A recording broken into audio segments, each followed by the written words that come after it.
ನಮಸ್ಕಾರ ದೇವರು ಎಲ್ಲ ಹೆಂಗಿದ್ದೀರಾ? ನಾನಂತೂ ಸಖತ್ತಾಗಿದ್ದೀನಿ. ನೀವು ಎಲ್ಲರೂ ಚೆನ್ನಾಗಿದ್ದೀರಾ ಅಂತ ಅಂದ್ಕೊಂಡಿದ್ದೀನಿ. ಆಫ್ರಿಕಾದ ಯಾವುದೋ ಮೂಲೆಯಲ್ಲಿ ಸನ್ಗ್ಲಾಸ್ ತಗೊಳಕ್ಕೆ ಹೋದ್ರು ಅಥವಾ ಇಯರ್ಫೋನ್ ತಗೊಳಕ್ಕೆ ಹೋದ್ರು ಈ ದೇಶದಿಂದನೇ ಹೋಗುತ್ತೆ. ಮೇಡ್ ಇನ್ ಈ ದೇಶ ಅಂತಲೇ ಹಾಕಿರುತ್ತೆ. ಈ ದೇಶ ವರ್ಷಾನುವರ್ಷಗಳಿಂದ ಮ್ಯಾನುಫ್ಯಾಕ್ಚರ್ ಮಾಡಿ ವಸ್ತುಗಳನ್ನ ಬೇರೆ ದೇಶಕ್ಕೆ ಕಳಿಸಿ ಈ ದೇಶ ಈಗ ಏನಾಗಿದೆ ಈ ವಿಡಿಯೋದಲ್ಲಿ ನೋಡೋಣ. ದೇವರು welcome to people republic of China.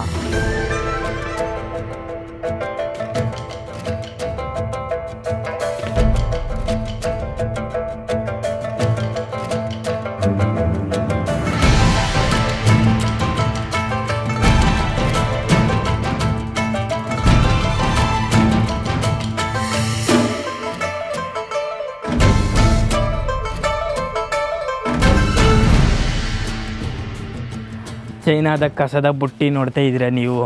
Chinese ತಲೆ ಎಂಥದ್ದು ಅಂದರೆ ಇಲ್ಲೇ ಸಣ್ಣ ಎಕ್ಸಾಂಪಲ್ ಗೊತ್ತಾಗುತ್ತೆ ನೋಡಿ. ನಿಹಾಲ್.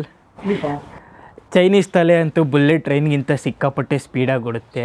ಆ ಸ್ಪೀಡಾಗಿ ಓಡೋ ಅಂಥ ತಲೆಗಳೆಲ್ಲ ವಾಸವಿರೋ ಅಂಥ ಮನೆ ಇದು.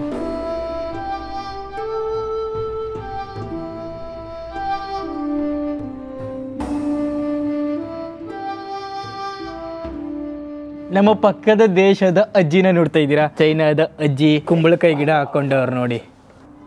ಚೈನಾದ ವಠಾರದ ಒಳಗಡೆ ಹೋಗ್ತಾ ಇದ್ದೀವಿ ಈಗ. ವಠಾರದಲ್ಲಿರೋ ಮನೆ ನೋಡ್ತಾ ಇದ್ದೀರಾ ನೀವು. ಲಾಕರಲ್ಲಿ ಇಲ್ಲಿ ಕೀ ಪಾಸ್ವರ್ಡು ಹಾಕವ್ರೆ. ಇಲ್ಲಿ ಏನು ಚೈನಾ ಆಚೆ ಜಗತ್ತಿಗೆ ಬಿಲ್ಡಪ್ ಕೊಟ್ಟಿದ್ದು, ಆದರೆ ಇಲ್ಲಿ ಏನೂ ಇಲ್ಲ ನೋಡಿ. ಎಲ್ಲ ಎಂಥ ಮನೇಲವ್ರೆ. ನೀವು ನೋಡ್ತಿದ್ದೀರಲ್ಲ ಈ ಥರ ವಠಾರಗಳು ಸುಮಾರು ಇವೆ. ವಠಾರಗಳಲ್ಲಿ ಪಬ್ಲಿಕ್ ಟಾಯ್ಲೆಟ್ಟು ಕಂಪಲ್ಸರಿ ಇರುತ್ತೆ. ಪಬ್ಲಿಕ್ ಟಾಯ್ಲೆಟಲ್ಲಿ ಸಾಮೂಹಿಕವಾಗಿ ಟಾಯ್ಲೆಟ್ ಮಾಡ್ತಾರೆ.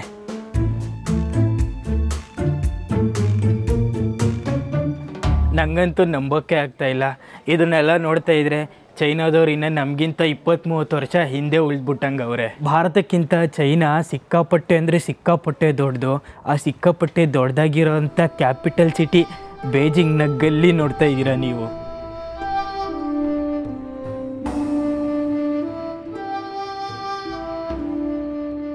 ನೋಡಿ ಚೈನಾದ ಗುಜರಿ ಅಂಗಡಿ ಇದು. ತೂಕ ಮಾಡ್ತಾವ್ರೆ. ದಿನಗಳಿಂದ ಕೂಡಿಟ್ಟಿರೋಂಥ ಕಸ ಈಗ ತೂಕ ಮಾಡಿ ಕಾಸು ಇಸ್ಕೊತಾವ್ರೆ.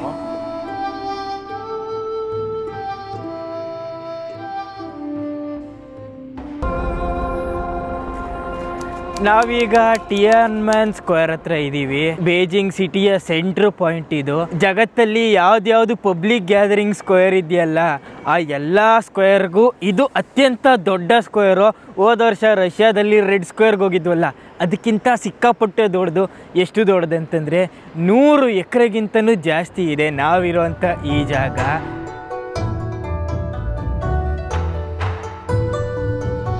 ಅಸಲಿಗೆ ಇದರ ಸೀಕ್ರೆಟ್ ಏನು ಅಂದರೆ ನೀವು ನೋಡ್ತಾ ಇದ್ರಲ್ಲ ಈ ಎಲ್ಲ ಲ್ಯಾಂಡು, ಈ ಲ್ಯಾಂಡಿನ ಕೆಳಗಡೆ ಬಂಕರ್ಗಳಿವೆ. ಸುರಂಗ ಮಾರ್ಗ ಬೇರೆ ಯಾವುದೋ ಸೇಫ್ ಜಾಗಕ್ಕೆ ಕರ್ಕೊಂಡೋಗುತ್ತೆ. ಇಲ್ಲಿಂದ ಬೇರೆ ದೇಶದಿಂದ ಮಿಸೈಲ್ಗಳು ಏನಾದರೂ ಬಂದರೆ ಈ ದೇಶಕ್ಕೆ, ಈ ದೇಶದ ದೊಡ್ಡವ್ರಿಗೇನು ಹಾನಿ ಆಗಬಾರ್ದು ಅಂತ ಮುಂಚೆನೇ ಪ್ರೀ ಪ್ಲ್ಯಾನ್ ಮಾಡಿ ಕಟ್ಟಿಬಿಟ್ಟವ್ರೆ. ಇಲ್ಲಂತೂ ಸಿಕ್ಕಾಪಟ್ಟೆ ಟೈಟ್ ಸೆಕ್ಯೂರಿಟಿ. ಎಷ್ಟು ಟೈಟ್ ಸೆಕ್ಯೂರಿಟಿ ಅಂತಂದರೆ ಏರ್ಪೋರ್ಟಲ್ಲೂ ಸಹ ಅಷ್ಟೊಂದು ಟೈಟ್ ಸೆಕ್ಯೂರಿಟಿ ಇಲ್ಲ. ಬ್ಯಾಗು, ಜೋಬು, ಶೂ ಒಳಗಡೆ, ಸಾಕ್ಸ್ ಒಳಗಡೆ ಎಲ್ಲ ನೋಡ್ತಾರೆ.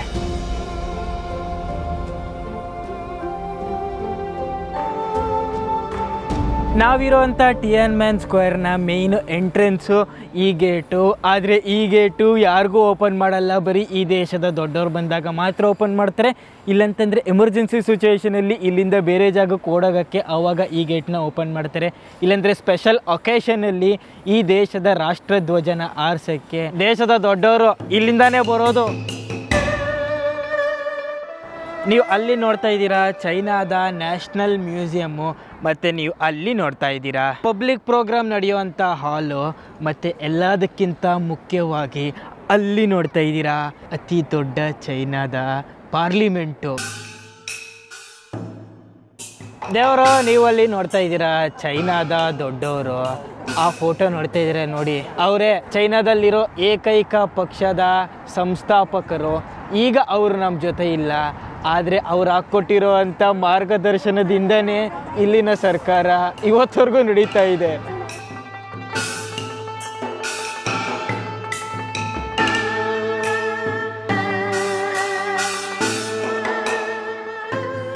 ನಾವಿರೋಂಥ ಈ ಜಾಗ ತುಂಬಾ ಹೈ ಸೆಕ್ಯೂರಿಟಿ ಇರೋವಂಥ ಜಾಗ ಮತ್ತು ತುಂಬಾ ಇಂಪಾರ್ಟೆಂಟ್ ಆಗಿರೋವಂಥ ಜಾಗ. ಯಾಕಂತಂದರೆ ನೀವು ಸುತ್ತಮುತ್ತ ನೋಡ್ತಾ ಇದ್ದೀರಲ್ಲ, ಚೈನಾದ ಪ್ರಜೆಗಳು ಅವರ ಜಾಗಕ್ಕೆ ಬರಬೇಕು ಅಂದರೆ, ಈ ಜಾಗಕ್ಕೆ ಬರಬೇಕು ಅಂದರೆ ಅಪಾಯಿಂಟ್ಮೆಂಟ್ ತೊಗೊಬೇಕು 2 ದಿವಸದ ಮುಂಚೆನೇ. ಅವರ ID ಕಾರ್ಡು, ಅವರ ಕುಲಾಗೋತ್ರ ಎಲ್ಲ ಸರ್ಕಾರಕ್ಕೆ ಒಪ್ಪಿಸ್ಬೇಕು.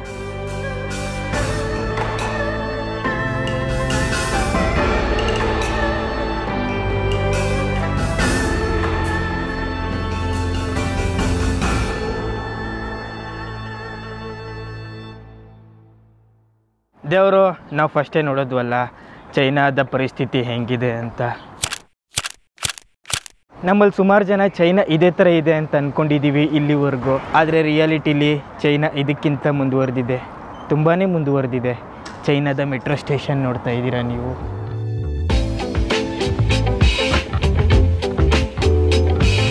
ಚೈನಾದಲ್ಲಿ ಹಲವಾರು ಸಿಟಿಗಳಿದೆ, ಆದರೆ ನಾವಿರೋ ಅಂಥ ಬೇಜಿಂಗ್ ಸಿಟಿಲಿ 24 ಮೆಟ್ರೋ ಲೈನ್ಗಳಿವೆ. ಅಂದರೆ ಇವರೆಲ್ಲ ಆಫೀಸ್ಗೆ ಹೋಗೋವಾಗ ಟ್ರಾಫಿಕ್ ಸಮಸ್ಯೆ ಅಂತ ಆಫೀಸಲ್ಲಿ ನೆಪ ಹೇಳೋಂಗೇ ಇಲ್ಲ. ದೇವರು ವೆಲ್ಕಮ್ ಟು ಅಸಲಿ ಚೈನಾ. ನಾವು ಅಂದ್ಕೊಂಡಿದ್ಕು ನಮ್ಮ ಇಮ್ಯಾಜಿನೇಷನ್ಗೂ ಮೀರಿದ್ದು ಚೈನಾ. ಸಿಕ್ಕಾಪಟ್ಟೆ ಡೆವಲಪ್ ಆಗಿಬಿಟ್ಟಿದೆ. ಇಲ್ಲಿನ ಜನಗಳು ಸಿಕ್ಕಾಪಟ್ಟೆ ಖುಷಿಯಾಗಿದ್ದಾರೆ.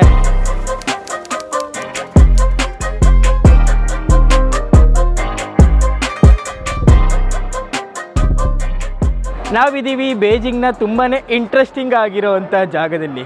ಏನಿದು ಕಾರ್ ಹಿಂಗೈತಲ್ಲ, ಕಾರಂತೂ ಬ್ರೇಕ್ ಹಾಕಿ ಹೋಗ್ತಾ ಇದೆ. ಚೈನಾ ಅಂತೂ ಟೆಕ್ನಾಲಜಿಲಿ ಸಿಕ್ಕಾಪಟ್ಟೆ ಮುಂದುವರೆದ್ಬಿಟ್ಟಿದೆ. ನಾವಿರುವಂಥ ಜಾಗ ಸುತ್ತಮುತ್ತ ಎಲ್ಲ ಯಾವುದೇ ಕ್ರಿಮಿನಲ್ ಆ್ಯಕ್ಟಿವಿಟೀಸ್ ಏನೂ ಆಗಬಾರ್ದು ಅಂತ ಪೊಲೀಸ್ ಕಾರ್ ಬೀಟ್ ಹೊಡಿತಾ ಇದೆ. ಆಟೋಮೆಟಿಕ್ ರೋಬೋಟ್ ಕಾರ್ ಇದು. ಇಲ್ಲಿರೋರಿಗೆ ಯಾರಿಗಾದ್ರೂ ಪ್ರಾಬ್ಲಮ್ ಆದರೆ ಅಲ್ಲಿರೋ ಬಟನ್ ಒತ್ಬಿಡ್ತಾರೆ. ಈ ಕಾರ್ನ ಸುತ್ತಮುತ್ತ 360 ಡಿಗ್ರಿ ಕ್ಯಾಮ್ರಾ ಇದೆ. ನಾವು ಇಲ್ಲಿಂದ ಏನೇ ತಲಾಟೆ ಮಾಡಿದ್ರು ಅಲ್ಲಿ ಕುತ್ಕೊಂಡು ನೋಡ್ತಾ ಇರ್ತಾರೆ. ಜಾಸ್ತಿ ತಲಾಟೆ ಮಾಡಿದ್ರೆ ಎದ್ದು ಬಂದ್ಬಿಡ್ತಾರೆ. ಚೈನಾದ ಪಾವರ್ಟಿ ರೇಟು 1%ಗಿಂತನೂ ಕಮ್ಮಿ ಇದೆ. ಅಂದರೆ ಚೈನಾದಲ್ಲಿರೋವಂಥ 99% ಜನ ಎಲ್ಲ ಶ್ರೀಮಂತರೇ, ಎಲ್ಲ ಚೆನ್ನಾಗಿರೋರೆ ಎಕನಾಮಿಕಲ್ಲಿ. ಅಂಥ ಶ್ರೀಮಂತರು ಶಾಪಿಂಗ್ ಮಾಡೋವಂಥ ಜಾಗ ಇದು.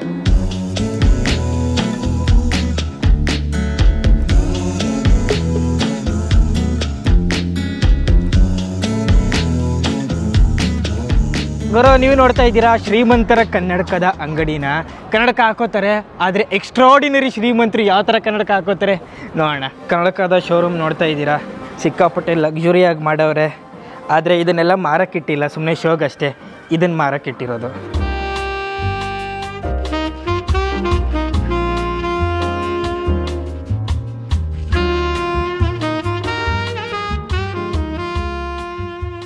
ಈ ಕನ್ನಡಕ ನೋಡಿದ್ರೆ ನಿಮಗೆ ಜಾತ್ರೆ ಕನ್ನಡಕ ಅನ್ನಿಸ್ಬೋದು, ಆದರೆ ಇದರ ಬೆಲೆ ಎಷ್ಟು ಗೊತ್ತಾ? ಅಲ್ಲಿ ನೋಡಿ, 3180 ಚೈನಾದ ಯುವಾನು. ಅಂದರೆ ಈ ಕನ್ನಡಕದ ಬೆಲೆ 35,000 ರೂಪಾಯಿ. ನನಗಿಂತ ಜಾಸ್ತಿ ಬೆಲೆ ಈ ಕನ್ನಡಕಗೆ ಇದೆ ಅನಿಸುತ್ತೆ.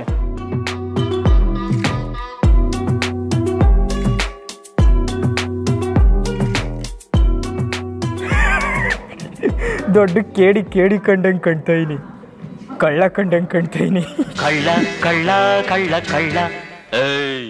36,000 ರೂಪಾಯಿ ಇದು. ಯಪ್ಪ, ಹುಷಾರಾಗಿ ಇಟ್ಕೊಳ್ಳೋಣ. ಅಯ್ಯೋ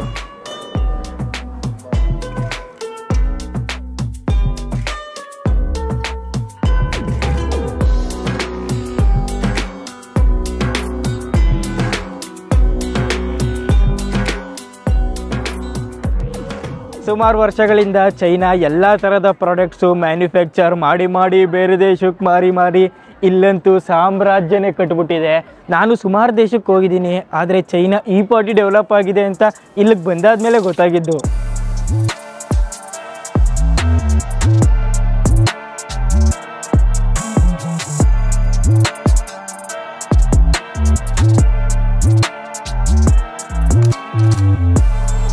ನೋಡ್ರಿ, ಚೈನಾದಲ್ಲಿ ಯಾವುದೋ ಹಣ್ಣು, ಯಾವ ಹಣ್ಣಿದು ಗೊತ್ತಿಲ್ಲ, ಚೈನಾದಲ್ಲಿ ಮಾರ್ತಾವ್ರೆ ತಕಡಿಲಿ ತೂಕ ಹಾಕ್ಕೊಂಡು.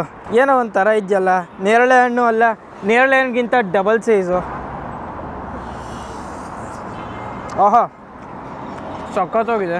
ಬೇಜಿಂಗ್ ಸಿಟಿ ಅಂತೂ ಏನು ಡೆವಲಪ್ ಆಗಿದೆ. ಒಬ್ಬರು ಒಂದು ಜಾಗದಿಂದ ಇನ್ನೊಂದು ಜಾಗಕ್ಕೆ ಹೋಗಬೇಕು ಅಂದರೆ ಇಲ್ಲಿ ಜಂಟಿ bus, double decker bus, metro ಅಂತೂ ಇದ್ದೇ ಇದೆ. ಇದು ಯಾವುದು ಬೇಡ ಅಂತಂದರೆ ಸೈಕಲಲ್ಲೂ ಹೋಗ್ಬೋದು ನೀವು. ನೋಡ್ತಾ ಇದ್ದೀರಾ ನೋಡಿ, ಈ ಲೈನು ಇದು ಸೈಕಲ್ ರೈಡ್ ಮಾಡೋರಿಗೆ ಅಂತಲೇ ಸಪ್ರೇಟಾಗಿ ಬಿಲ್ಡ್ ಮಾಡವ್ರೆ ಈ ಲೈನ್ನ. ಅದು ಸ್ಲೋ ಆಗಿ ಹೋಗೋ ಅಂಥ ಕಾರ್ಗೆ, ಅದ್ರ ಪಕ್ಕದ್ದು ಸ್ಪೀಡಾಗಿ ಹೋಗೋ ಅಂಥ ಕಾರ್ಗಳಿಗೆ. ಸೈಕಲ್ ತುಳಿದು ಸುಸ್ತಾಗ್ಬಿಟ್ಟವ್ರಲ್ಲ ಸೈಕಲ್ ಸವಾರ. Okay, enjoy.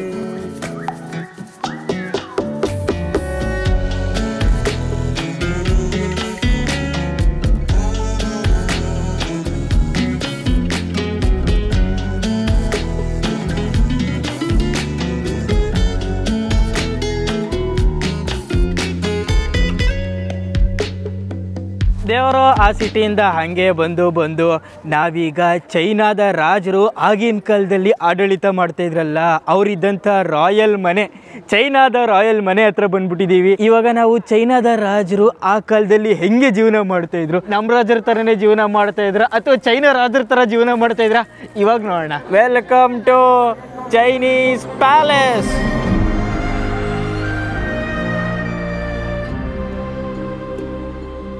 Security back check ಏನೂ ಇಲ್ಲ. ಏನು ಇಷ್ಟೊಂದು ಕಾನ್ಫಿಡೆನ್ಸಾ? ಯಾರೂ ಇಲ್ಲಿ ಬಾಂಬ್ ತಗೊಂಬಂದು ಬ್ಲಾಸ್ಟ್ ಮಾಡಲ್ಲ ಅಂತ? ಪರವಾಗಿಲ್ವೇ? ಇಲ್ಲಂತೂ ಜನಸಾಗರ ಬಂದ್ಬಿಟ್ಟಿದೆ. ಆಕ್ಚುಲಿ ಚೈನಾದಲ್ಲಿ ಸಿಕ್ಕಾಪಟ್ಟೆ ಜನಸಂಖ್ಯೆ. ಈ ಜನಗಳೆಲ್ಲ ಅವರ ಪ್ಯಾಲೇಸ್ನ ನೋಡೋಕ್ಕೆ ಬಂದವ್ರೆ. ಸದ್ಯಕ್ಕೆ ನಾನು ಒಬ್ಬನೇ ಇಲ್ಲಿ ಫಾರಿನರು. ನಾವೆಲ್ಲ ಸೇರಿಕೊಂಡು ಚೈನಾದ ರಾಜರು ಅವರು ಬೇಸಿಗೆ ಕಾಲದಲ್ಲಿ ಇದ್ದಂತಹ ಸಮ್ಮರ್ ಪ್ಯಾಲೇಸ್ನ ನೋಡೋಕ್ಕೆ ಬಂದಿದ್ದೀವಿ. ಸಮ್ಮರ್ ಪ್ಯಾಲೇಸ್ ನೋಡಿ.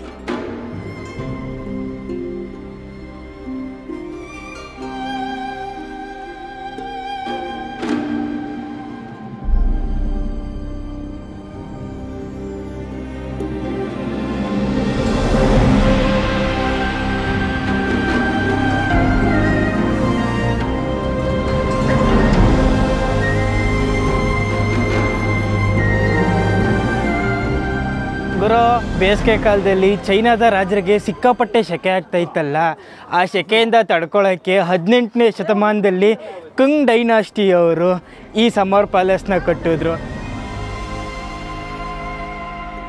ಗುರು, ಬೇಜಿಂಗಲ್ಲಿ ಸಮ್ಮರಲ್ಲಂತೂ ಸಿಕ್ಕಾಪಟ್ಟೆ ಸೆಕೆ, ವಿಂಟರಲ್ಲಿ ಸಿಕ್ಕಾಪಟ್ಟೆ ಚಳಿ. ನೋಡಿ, ವಿಂಟರಲ್ಲಿ ಇನ್ನು ಬೆಳಿಗ್ಗೆ ಅಷ್ಟೇ ಆಲ್ರೆಡಿ ಸಂಜೆ ಥರ ಆಗ್ಬಿಟ್ಟಿದೆ. ಇನ್ನು ಅರ್ಧ ಗಂಟೆಗೆ ಬಿಸಿಲು ಬರುತ್ತೆ, ಇನ್ನು ಅರ್ಧ ಗಂಟೆಗೆ ಸಂಜೆ ಥರ ಆಗ್ಬಿಡ್ತದೆ. ಆ ಚೈನಾದ ಸಮ್ಮರ್ ಸೆಕೆಯಿಂದ ಪಾರಾಗೋಕ್ಕೆ ಚೈನಾ ರಾಜರ ದಾರಿ ನೋಡಿ.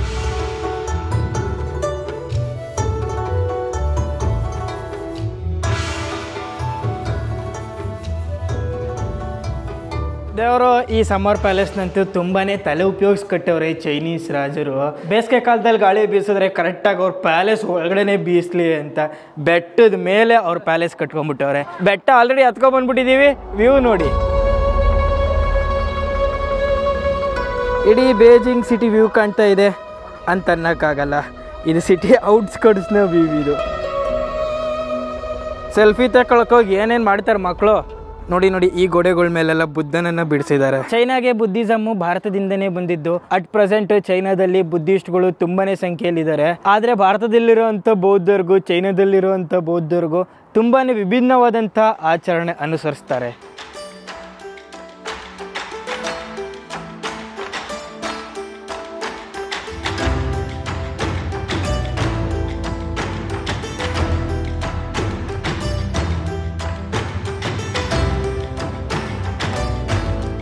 ದೇವರು, ನೀವಲ್ಲಿ ನೋಡ್ತಾ ಇದ್ದೀರಾ ಚೈನೀಸ್ ರಾಜರು ಆಗಿನ ಕಾಲದಲ್ಲೇ ಮಾರ್ಬಲಲ್ಲಿ ಕಟ್ಟಿರುವಂತಹ ಬೋಟು.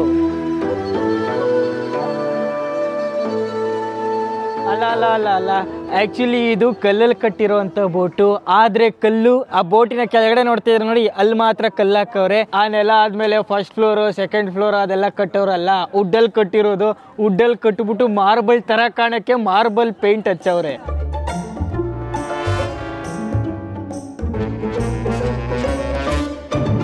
ಅಲ್ಲ, ನಾವೆಲ್ಲ ಚೈನೀಸ್ ಅವ್ರನ್ನ ಡೂಪ್ಲಿಕೇಟ್ ಪ್ರಾಡಕ್ಟ್ ಮಾರ್ತಾರೆ ಅಂತ ಆಡ್ಕೊಳ್ಳೋಕ್ಕೂ ಇವ್ರು ಮಾಡಿರೋದಕ್ಕೂ ಎಲ್ಲ ಸರಿ ಹೊಂದುತ್ತೆ ಅಂತ ನೀವು ಅನ್ಕೊಬೋದು. ಆ್ಯಕ್ಚುಲಿ ರಾಜರ ಕಾಲದಲ್ಲಿ ಇದು ಪ್ಯೂರ್ ಮಾರ್ಬಲಲ್ಲೇ ಕಟ್ಟಿದ್ರು. ಆದರೆ ಚೈನಾದ ಗೌರ್ಮೆಂಟು ಕಾಸ್ಟ್ ಕಟಿಂಗ್ ಮಾಡೋಕ್ಕೋಸ್ಕರ ವುಡ್ಡಲ್ಲಿ ಕಟ್ಬಿಟ್ಟು ಅದ್ರ ಮೇಲೆ ಮಾರ್ಬಲ್ ಪೇಂಟ್ ಹಚ್ಚವ್ರೆ. ಚೈನಾದ ಗೌರ್ಮೆಂಟು ಹಿಂಗೆ ಯಾಕೆ ಮಾಡಿದ್ರು ಅಂತ ನೀವು ಕೇಳ್ಬೋದು. ಆ್ಯಕ್ಚುಲಿ ಚೈನಾ ಹಿಂಗೆ ಯಾಕೆ ಮಾಡಿದ್ರು ಅಂತಂದರೆ ಅದಕ್ಕೆ ಮೇಯ್ನ್ ಕಾರಣ ಬ್ರಿಟಿಷರ್ಸರು. ಬ್ರಿಟಿಷರ್ಸು ನೋಡಿ ಅವ್ರ ಸ್ಟ್ರಾಟಜಿ, ಯಾವುದಾದ್ರು ದೇಶನ ಹಾಳು ಮಾಡಬೇಕು ಅಂತಂದರೆ ಅವರು ಮಾಡ್ತಾ ಇದ್ದಂಥ ಮೊಟ್ಟ ಮೊದಲನೇ ಕೆಲಸ ಏನು ಅಂತಂದರೆ ಆ ದೇಶದ ಜನಗಳಿಗೆ ಮಾದಕ ವಸ್ತುಗಳ ಅಭ್ಯಾಸ ಮಾಡಿಸ್ಬಿಡೋದು. ಹಾಗೆ ಚೈನಾದ ಜನಗಳಿಗೂ ಅಷ್ಟೇ 1800 ಆಸ್ಪಾಸರಲ್ಲಿ ಬ್ರಿಟಿಷರು ನಮ್ಮ ದೇಶದಲ್ಲಿದ್ರಲ್ಲ, ಹಾಳು ಮಾಡ್ತಾ ಇದ್ರಲ್ಲ, ಆವಾಗ ಭಾರತದ ರೈತರಿಂದ ಫೋರ್ಸ್ಫುಲ್ಲಾಗಿ ಅಫೀಮ್ನ ಬೆಳೆಸ್ತಾ ಇದ್ರು. ಇಂಡಿಯಾದಲ್ಲಿ ಅಫೀಮ್ನ ಬೆಳೆಸಿ ಚೈನಾಗೆ ಎಕ್ಸ್ಪೋರ್ಟ್ ಮಾಡಿ ಚೈನಾದ ಜನಗಳೆಲ್ಲ ಅಫೀಮ್ಗೆ ಅಡಿಕ್ಟ್ ಆಗಿಬಿಟ್ಟಿದ್ರು. ಇದನ್ನೆಲ್ಲ ನೋಡ್ತಾ ಇದ್ದಂಥ ಚೈನಾದ ರಾಜ ಭಾರತದಿಂದ ಅಫೀಮ್ ಹೊತ್ಕೊಂಡ್ ಬರ್ತಾ ಇದ್ದಂಥ ಶಿಪ್ನ ಸಮುದ್ರದಲ್ಲಿ ಅಲ್ಲಲ್ಲೆಲ್ಲ ಸ್ಟಾಪ್ ಮಾಡ್ತಾ ಇದ್ರು. ಇದನ್ನ ಯಾಕೆ ಸ್ಟಾಪ್ ಮಾಡ್ತೀಯ ಅಂತ ಬ್ರಿಟಿಷರು ಚೈನಾದ ರಾಜನ ಮೇಲೆ ಯುದ್ಧ ಮಾಡಿದ್ರು. ಅದು ಮೊದಲನೆಯ ಓಪಿಯಂ ಯುದ್ಧ ಆಗುತ್ತೆ. ಎರಡನೆಯ ಓಪಿಯಂ ಯುದ್ಧ 1860ರಲ್ಲಿ ಬ್ರಿಟಿಷರು ಏಕಾಏಕಿ ಚೈನಾಗೆ ಬಂದು ನಾವೇನು ನೋಡಿದ್ವಲ್ಲ ಇಷ್ಟೆಲ್ಲ ಸಮ್ಮರ್ ಪ್ಯಾಲೇಸ್ನ ಸಂಪೂರ್ಣವಾಗಿ ಸರ್ವನಾಶ ಮಾಡಿಬಿಟ್ರು. ಅದಾದಮೇಲೆ ಸುಮಾರು ವರ್ಷಗಳ ಕಾಲ ಈ ಜಾಗದಲ್ಲಿ ಏನೂ ಇರಲಿಲ್ಲ, ಎಲ್ಲ ಖಾಲಿ ಆಗೋಗಿತ್ತು. ಯಾವಾಗ ಚೈನೀಸ್ ಗೌರ್ನಮೆಂಟ್ ಬಂತಲ್ಲ, ಮಿಲಿಟ್ರಿಗೆ ಇಟ್ಕೊಂಡಿದ್ದಂಥ ಕಾಸಲ್ಲಿ ಈ ಸಮ್ಮರ್ ಪ್ಯಾಲೇಸ್ನೆಲ್ಲ ರಿಪೇರಿ ಮಾಡಿಸಿದ್ರು. ಆ ಟೈಮಲ್ಲಿ ಚೈನಾದವರು ಕಾಸು ಉಳ್ಸೋಕ್ಕೋಸ್ಕರ ಮಾರ್ಬಲಲ್ಲಿ ಕಟ್ಟಬೇಕಾಗಿದ್ದಂಥ ಬೋಟ್ನ ಮರದಲ್ಲಿ ಕಟ್ಬಿಟ್ಟು ಅದಕ್ಕೆ ಮಾರ್ಬಲ್ ಪೇಂಟ್ ಹಚ್ತಾರೆ.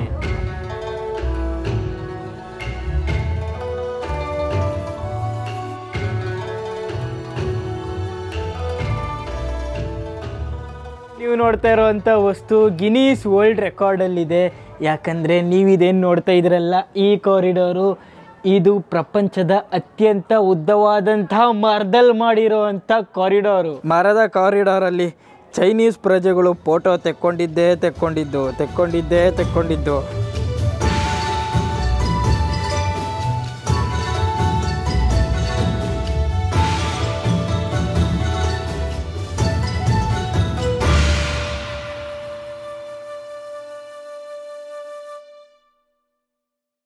ದೇವರು ಆ ಸಮ್ಮರ್ ಪ್ಯಾಲೇಸಿಂದ ಹಂಗೆ ಬಂದು ಸಿಟಿಗೆ ಬಂದ್ಬಿಟ್ಟಿದ್ದೀವಿ. ನಾವೀಗ ಬೇಜಿಂಗ್ನ ಅತ್ಯಂತ ಯೂನಿಕ್ ಆಗಿರೋ ಬಿಲ್ಡಿಂಗ್ ಹತ್ರ ಬಂದಿದ್ದೀವಿ. ನೀವು ನೋಡ್ತಾ ಇದ್ದೀರಾ CCTV ಬಿಲ್ಡಿಂಗು. CCTV ಬಿಲ್ಡಿಂಗ್ ಪಕ್ಕನೇ ಇನ್ನು ಉದ್ದುದ್ದು ಬಿಲ್ಡಿಂಗು. ಇಡೀ ಬೇಜಿಂಗ್ ಫುಲ್ಲು ಬಿಲ್ಡಿಂಗು ಉದ್ದುದ್ದ ಇನ್ನೇನು ಆಕಾಶ ಮುಟ್ಟೇ ಬಿಡ್ತವೆ.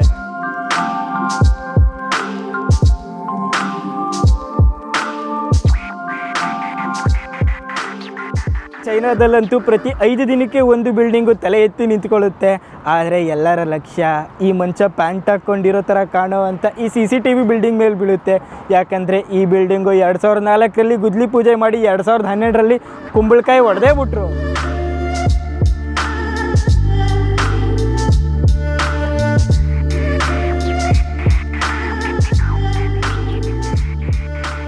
ದೇವರು, ನೀವು ಆ ಬಿಲ್ಡಿಂಗ್ ನೋಡ್ತಾ ಇದ್ದೀರಲ್ಲ, ಅದು ಬೇಜಿಂಗ್ನ ಅತ್ಯಂತ ಉದ್ದ ಬಿಲ್ಡಿಂಗು, ಚೈನಾ ಝುನ್ ಬಿಲ್ಡಿಂಗ್ ನೀವು ನೋಡ್ತಾ ಇದ್ದೀರಾ. ಗುರು, ಚೈನಾ ಅಂತೂ ತೀರಾ ಡೆವಲಪ್ ಆಗಿಬಿಟ್ಟಿದೆ.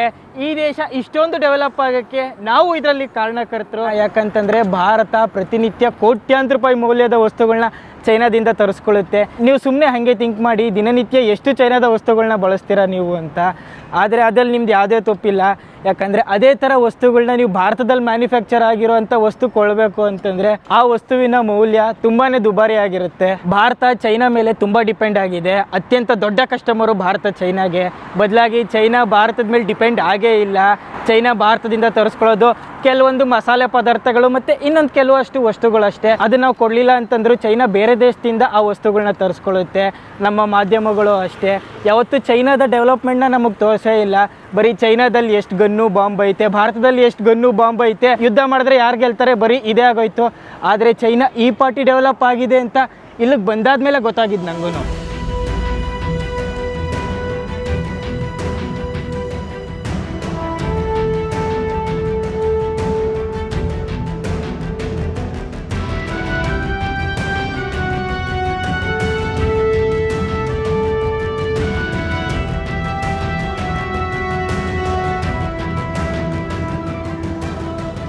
ಗುರು, ಸೈಕಲ್ ತೊಳ್ಕೊಂಡು ಯಾವುದೋ ಪಾರ್ಕ್ ಹತ್ರ ಬಂದ್ಬಿಟ್ಟಿದ್ದೀವಿ.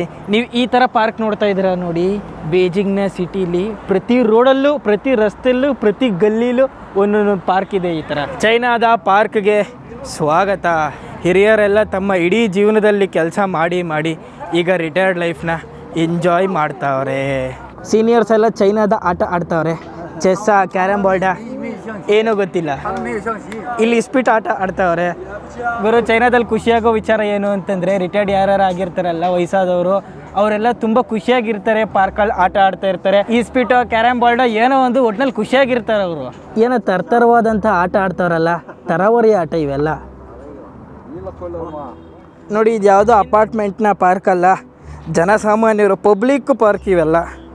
ಅಲ್ಲಿ ನೋಡಿ, public parking area, public use ಮಾಡೋ AC ವಾಶ್ರೂಮು. ನೋಡಿ ಚೈನಾದ ಸ್ಕೂಲು. ಚೈನಾದ ಪೇರೆಂಟ್ಸು ತಮ್ಮ ಮಕ್ಕಳನ್ನ ಕರ್ಕೊಂಡು ಹೋಗೋಕ್ಕೆ ಬಂದವ್ರೆ ಸ್ಕೂಲಿಂದ. ಚೈನಾ ಮಕ್ಕಳೆಲ್ಲ ಚಿಕ್ಕ ವಯಸ್ಸಿಂದನೇ ಬೇರೆ ಬೇರೆ ಸ್ಕಿಲ್ಸ್ ಕಲಿಯೋದ್ರ ಬಗ್ಗೆ ಗಮನ ಕೊಡ್ತಾರೆ. ಆದರೆ ನಮ್ಮ ಮಕ್ಕಳು ಕಾಲೇಜ್ಗಳಲ್ಲಿ ಜಾತಿ ಧರ್ಮ ಅಂತ ಕಿತ್ತಾಡ್ತಾರೆ. ಮನ್ಸಿಗೆ ತುಂಬ ಭಾರ ಆಗುತ್ತೆ. ಆದರೂ ಹೇಳ್ತೀನಿ, ಚೈನಾ ಅಟ್ ಪ್ರೆಸೆಂಟ್ ಏನು ಡೆವಲಪ್ ಆಗಿದೆಯಲ್ಲ, ಈ ಥರ ಡೆವಲಪ್ ಆಗೋಕ್ಕೆ ಭಾರತ ಇಲ್ಲಿಂದ 70 ವರ್ಷ ಟೈಮ್ ಬೇಕಾಗುತ್ತೆ. ಅದು ಕೂಡ ನಮ್ಮ ಹತ್ರ ಇರೋವಂಥ ಬಜೆಟ್ನ ಸರಿಯಾಗಿ ಉಪಯೋಗ ಮಾಡಿದ್ರೆ ಮಾತ್ರ. ನೀವು ಇಲ್ಲೇ ಲೆಕ್ಕ ಹಾಕ್ಬೋದು ಚೈನಾಗಿಂತ ನಾವು ಎಷ್ಟು ಹಿಂದೆ ಉಳಿದಿದ್ದೀವಿ ಅಂತ. ಚೈನಾದ ಬೇಜಿಂಗ್ನ ಯಾವುದೋ ಒಂದು ಗಲ್ಲಿ ರಸ್ತೆಯಲ್ಲಿದ್ದೀವಿ. ಈ ರಸ್ತೆ ಸಿಕ್ಕಾಪಟ್ಟೆ ಡೆವಲಪ್ ಆಗಿದೆ. ಪ್ರತಿಯೊಂದನ್ನು ನಾವಿಲ್ಲಿ ನೋಡ್ಬೋದು. ಚೈನಾ ರಾಜಕೀಯ ಏನೇ ಆಗಿರಲಿ, ಚೈನಾ ಬೇರೆ ದೇಶದ ಮೇಲೆ ಏನೇ ಮಾಡಲಿ, ಆದರೆ ಚೈನಾ ಅವರ ಜನಗಳ ಡೆವಲಪ್ಮೆಂಟ್ ಮಾಡೋದ್ರಲ್ಲಿ ತುಂಬಾ ಬ್ಯುಸಿಯಾಗಿದೆ. ಓಟ್ಗೋಸ್ಕರ ಜಾತಿ ರಾಜಕೀಯ ಮಾಡಿ ಇಲ್ಲಿನ ಜನಗಳ ಮಧ್ಯೆ ತಂದಿಡೋವಂಥ ಕೆಲಸ ಚೈನಾ ಮಾಡ್ತಾ ಇಲ್ಲ. ಈ ವಿಡಿಯೋ ನೋಡಿ ತುಂಬ ಜನ ನಂಗೆ ಬೈಬೋದು, ಆದರೆ ಏನು ಮಾಡೋದು, ಇದೇ ಸತ್ಯ, ಅಥವಾ ನಾನು ನೋಡಿರೋಂಥ ಸತ್ಯ ಇಲ್ಲಿ ಬಂದು. ಮುಂದಿನ ಚೈನಾ ವಿಡಿಯೋದಲ್ಲಿ ಸಿಗೋಣ. ಅಲ್ಲಿವರೆಗೂ ಟೇಕ್ ಕೇರ್, ಟಾಟಾ, ಬಾಯ್ ಬಾಯ್.